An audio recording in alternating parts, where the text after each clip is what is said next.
ఇప్పుడు హీరోల్ని కూడా కూర్చోబెట్టుకొని నేను చేయబోతున్న హీరోలతో ఐఎమ్ డిస్కసింగ్ దిస్. నువ్వు 2 సినిమాలు ఇప్పుడు విజయ్ దేవరకొండ 2 సినిమాలు చేయాలని ఫిక్స్ అయ్యాడు నెక్స్ట్ మైత్రి వాళ్ళతో మాతో.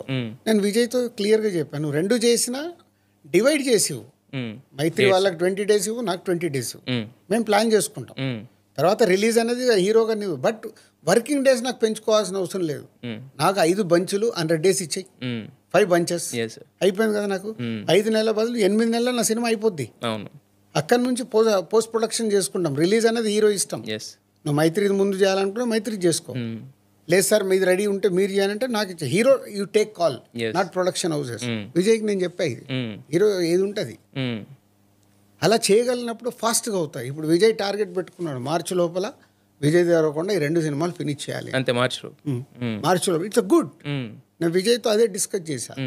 ఇప్పుడు నితిన్తో నేను ఎల్లమ్మ చేస్తే కూడా అదే చెప్పాను. నితిన్ నాకు అలా వద్దు, 5 నెలల ఎవ్రీ మంత్ 20 days నాకు ఇచ్చేసి 5 monthsలో నా సినిమా ఫినిష్ అవ్వాలి. 6th month 7th month నేను పోస్ట్ ప్రొడక్షన్ టైం పెట్టుకుంటాను. ప్లానింగే దెబ్బతినింది. Same time OTT. ఇప్పుడు ఓటీటీకి మేము అమ్మినప్పుడు వాళ్ళు చెప్పిన స్లాట్లో మేము సినిమాలు రిలీజ్ చేయాల్సి వస్తుంది. సో మొత్తం మారిపోయింది సిస్టమ్.